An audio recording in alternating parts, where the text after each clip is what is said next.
এরপর যে আমরা 14 নম্বর প্রশ্নটার সমাধান করব। 14 নম্বর প্রশ্নের মধ্যে বলছে হচ্ছে একটি আয়তাকার ফুলের বাগানের দৈর্ঘ্য 150 মিটার এবং প্রস্থ 100 মিটার। বাগানটিকে পরিচর্যা করার জন্য ঠিক মাঝ দিয়ে 3 মিটার চওড়া দৈর্ঘ্য ও প্রস্থ বরাবর রাস্তা আছে। ক নম্বর প্রশ্ন বলছে উপরের তথ্যটি চিত্রের সাহায্যে সংক্ষিপ্ত বর্ণনা সহ কি করে প্রকাশ করো। আমরা ক নম্বর প্রশ্নটা সমাধান করব, মানে উদ্দীপকে আমাদের যা যা বলছে ঠিক সেই কথাগুলোকে আমাদের চিত্রের সাহায্যে কি করতে হবে, প্রকাশ করতে হবে। তাহলে প্রথমে বলছে একটি আয়তাকার ফুলের বাগান, তাহলে প্রথমে তুমি একটা আয়তক্ষেত্র অঙ্কন করো। ধরে নিলাম এটা হচ্ছে আমাদের সেই কি আয়তক্ষেত্র। এখন এই আয়তক্ষেত্রের দৈর্ঘ্য বলছে 150 মিটার, তাহলে এটা হচ্ছে কি দৈর্ঘ্য, এটা 150 মিটার, তাহলে এটাও কত হবে 150 মিটার। আর প্রস্থ বলছে 100 মিটার, তার মানে এটাও 100 মিটার হবে এবং এটাও কত মিটার আসবে, 100 মিটার আসবে। এখন বলছে বাগানটাকে পরিচর্যা করার জন্য ঠিক মাঝ দিয়ে দৈর্ঘ্য ও প্রস্থ বরাবর 3 মিটার চওড়া রাস্তা আছে। তার মানে দৈর্ঘ্য বরাবর এইদিকে রাস্তা আছে, এটার চওড়া আমাদের কত মিটার, 3 মিটার, এবং এইদিকে প্রস্থ বরাবর মাঝ দিয়ে একদম রাস্তাটা আছে কিন্তু মাঝ দিয়ে এটা চওড়া আছে। এটার মানে দৈর্ঘ্য বরাবর একটা রাস্তা আছে, প্রস্থ বরাবর একটা রাস্তা আছে, যে রাস্তার দৈর্ঘ্য কত মিটার করে, 3 মিটার করে, অর্থাৎ এটাও 3 মিটার হবে। এর পরবর্তীতে প্রস্থ বরাবর যে আসছে এটা মান আসবে কত, 3 মিটার। ঠিক আছে, আমরা এটাকে একটু সুন্দরভাবে দেখাই। এটা হচ্ছে আমাদের কি চিত্র। এখন এই চিত্রটাকে আমাদের কি করতে হবে, মানে সংক্ষিপ্ত বর্ণনা দেওয়া লাগবে। তাহলে বর্ণনা লেখো যে এখানে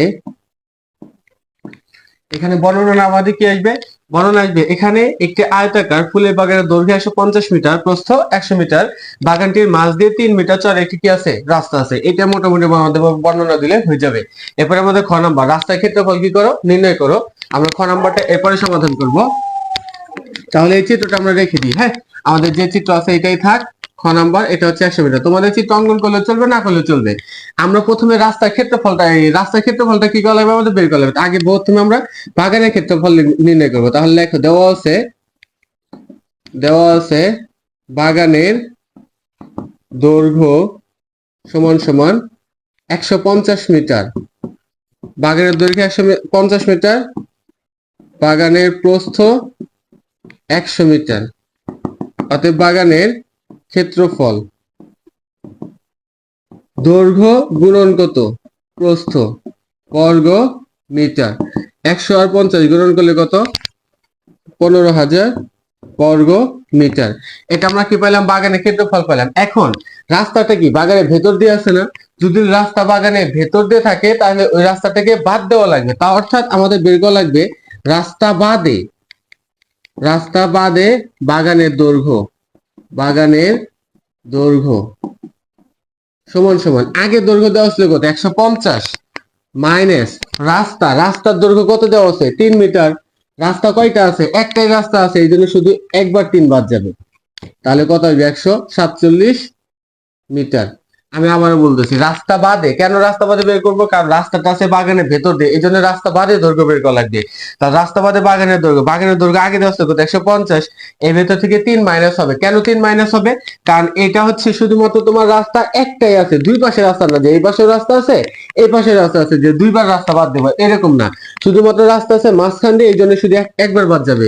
ঠিক অনুরূপভাবে রাস্তা বাদে বাগানে কি বের করা লাগবে, এখন প্রস্থ। তাহলে প্রস্থ আগে দেওয়া কত, 100 মাইনাস কত, 3 মিটার, তার মানে মান আসবে কত, 97 মিটার। এখন বের করো অতএব রাস্তা বাদে ক্ষেত্রফল, অতএব রাস্তা বাদে বাগানের ক্ষেত্রফল, তাহলে কত আসবে, রাস্তা বাদে দৈর্ঘ্য পাইছে কত, 147 গুণন প্রস্থ পাইছে কত, 97, এত বর্গ মিটার। এই দুইটাকে এখন গুণ করে দেখো মান কত আসে,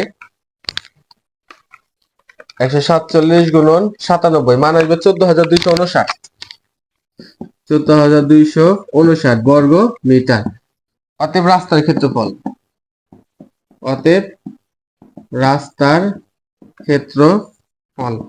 আমাদের 15,000 মাইনাস 14,259 এত বর্গ মিটার, মাইনাস 15,000, মান থাকবে হচ্ছে 741 বর্গ মিটার। দেখে এখন আমাদের রাস্তা বাদে বাগানের ক্ষেত্রফল মানে কত, দৈর্ঘ্য গুণন প্রস্থ, দৈর্ঘ্য 147 আর প্রস্থ 97, দুইটাকে গুণ করলে 14,259, তাহলে অতএব রাস্তার ক্ষেত্রফল। এই যে 15,000 যে ছিল, 15,000 কি ছিল? বাগানের ক্ষেত্রফল ছিল। আর ওই বাগানের ক্ষেত্রফলে এই যে রাস্তাটা যে আছে, রাস্তার ক্ষেত্রফল আছে, বাগানের ক্ষেত্রফল আছে। এই ভেতর থেকে আমি কি করলাম, শুধুমাত্র রাস্তা বাদে বাগানের, মানে এই যে রাস্তাটা যে আছে, রাস্তা বাদ দিয়ে বাগানের ক্ষেত্রফল বের করলাম কত? 14,259। তাহলে 15,000 ভেতর রাস্তার ক্ষেত্রফল ছিল, বাগানের ক্ষেত্রফল ছিল। এই ভেতর থেকে যদি বাগানের ক্ষেত্রফলটাকে বাদ দেয়, তাহলে থাকবে কোনটা? রাস্তার ক্ষেত্রফল, অর্থাৎ 744, সেটা আমাদের কত? রাস্তার ক্ষেত্রফল। এরপরে গতে আমাদের কি বলছে? রাস্তাটি পাকা করতে 25 সেন্টিমিটার দৈর্ঘ্য এবং 12.5 সেন্টিমিটার প্রস্থ বিশিষ্ট কয়টি ইট কি হবে? প্রয়োজন হবে। অর্থাৎ এই রাস্তাটা আমরা পাকা করব এবং ইটের দৈর্ঘ্য দেওয়া আছে, প্রস্থ দেওয়া আছে, তাহলে হচ্ছে রাস্তাটা পাকা করতে মোট কত ইটের প্রয়োজন হবে সেটা তুমি কি করো? বের করো। আমরা প্রথমে রাস্তার ক্ষেত্রফল বের করবো, কিন্তু রাস্তার ক্ষেত্রফল আমরা ক নম্বরে পাইছি। এখন আমরা ইটের ক্ষেত্রফল বের করব। ক্ষেত্রফল বের করে এই ইটের ক্ষেত্রফল দ্বারা রাস্তার ক্ষেত্রফলকে ভাগ করলে আমরা কি পাবো? উত্তর পাবো। তাহলে এখন লেখো, দেওয়া আছে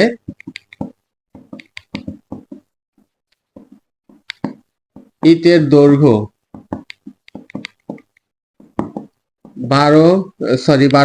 25 সেন্টিমিটার।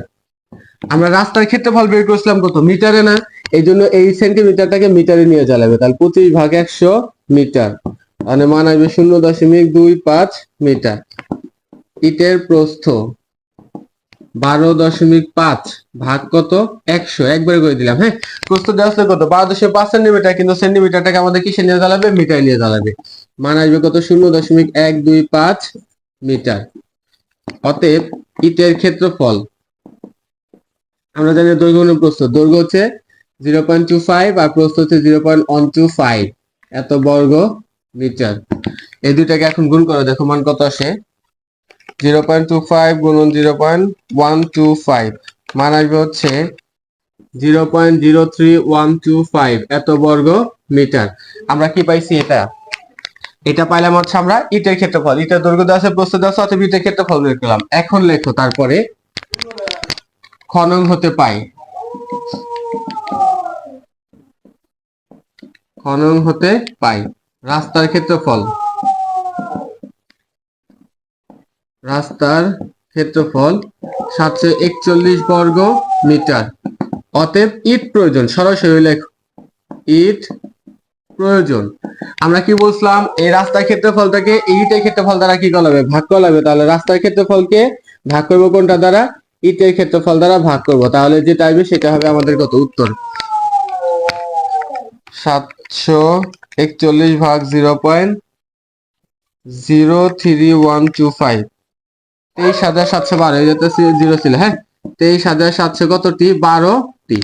এইটাই হচ্ছে আমাদের কত? উত্তর। একদম সিম্পল একটা অঙ্ক ছিল, যে প্রথমে আমরা ইটের দৈর্ঘ্য প্রস্থ থেকে ইটের ক্ষেত্রফল বের করলাম, রাস্তার ক্ষেত্রফল তো আমরা বের করলাম, অথবা ইট প্রয়োজন হবে কতটি? এই রাস্তার ক্ষেত্রফলটাকে ইটের ক্ষেত্রফল দ্বারা ভাগ করলে যেটা হবে সেটা হচ্ছে আমাদের কি? উত্তর।